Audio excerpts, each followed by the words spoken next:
સુરતના ઓલપાડ અને માંગરોળ તાલુકામાં વરસાદી તારાજીથી લોકોને મુશ્કેલી પડી રહી છે। પાણી ભરાઈ જતા કીમ 4 રસ્તા નજીક મોટા બોરસરા ગામની જીઆઈડીસીમાં નુકસાન થયું છે। કારખાનાઓમાં કરોડો રૂપિયાની કિંમતી મશીનરી પાણીમાં ડૂબી જતા ખરાબી સર્જાઈ। સરકાર ઇન્સ્યોરન્સ કંપનીને સૂચના આપી ઝડપથી વળતર અપાવે તેવી કારખાનેદારોની માંગ છે। કીમ 4 રસ્તા જીઆઈડીસીમાં પાણી ભરાતા કંપનીમાં કામ કરતા કામદારોનું રેસ્ક્યુ કરવામાં આવ્યું હતું। ખાતામાં કાલ પરમ દિવસે સાંજે પાણી આવવાનું ચાલુ થઈ ગયું હતું। પહેલા રસ્તા ઉપર પાણી આવેલું, પછી ધીમે ધીમે ખાતામાં પણ પાણી આવી ગયું છે। મારા ખાતામાં સમજી લો કરોડોનો માલ પડેલો છે, કરોડોના મશીન છે, જે બહારથી ઇમ્પોર્ટ કરાવેલા મેં મશીન છે, એ બધા જ મશીન ડૂબી ગયા પાણીમાં। મારી નજરની સામે મારી જીવનની ને મૂડી લગાવેલી બધી જ વસ્તુ પાણીમાં ધોવાઈ ગઈ। શું માંગ છે સરકાર પાસે? સરકાર પાસે મારી એક જ માંગ છે સર, કે ભાઈ વીમા કંપની વાળાને કહેવામાં આવે કે ભાઈ જે વસ્તુ જરૂરત નથી, કે ભાઈ જે વસ્તુ જલ્દી થતી હોય એ વસ્તુ કરે પહેલા। જે તમારું નામ?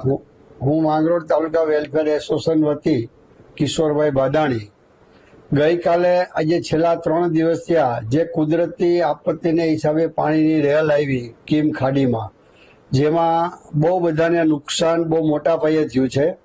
માંડવી અને માંગરોળ તાલુકાના કરંજ, પીપોદરા, નરોલી અને કીમ અને બોલાવ માનીને બધી ઇન્ડસ્ટ્રીઝની અંદર મોટા પાયે પાણી ભરાવાથી નુકસાન ઇન્ડસ્ટ્રીઝને થયું છે। અને 3 દિવસ ઇન્ડસ્ટ્રીઝ બંધ થઈ તો કામદારોને બી નુકસાન થયું છે, આજુબાજુના વિસ્તારના ગામડાઓને બી બહુ મોટું નુકસાન થયું છે।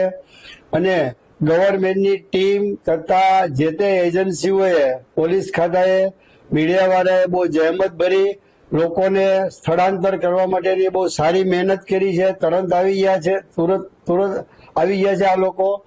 પછી મારું કહેવાનો વિષય એટલો જ છે કે ઇન્ડસ્ટ્રીઝની અંદર 3 દિવસ ત્યાં જે પાણી આવી ગયા છે, કરોડો રૂપિયાની મશીનરી નરોલી સાઈડ છે, પીપોદરા સાઈડ છે, મોટા બોરસરામાં છે, બોલાવમાં છે, ઇન્ડસ્ટ્રીઝનું જે પાણી ભરાવાથી બહુ મોટા પાયે ઇલેક્ટ્રોનિક નુકસાની થઈ છે, ચાઇનાના મશીનો છે।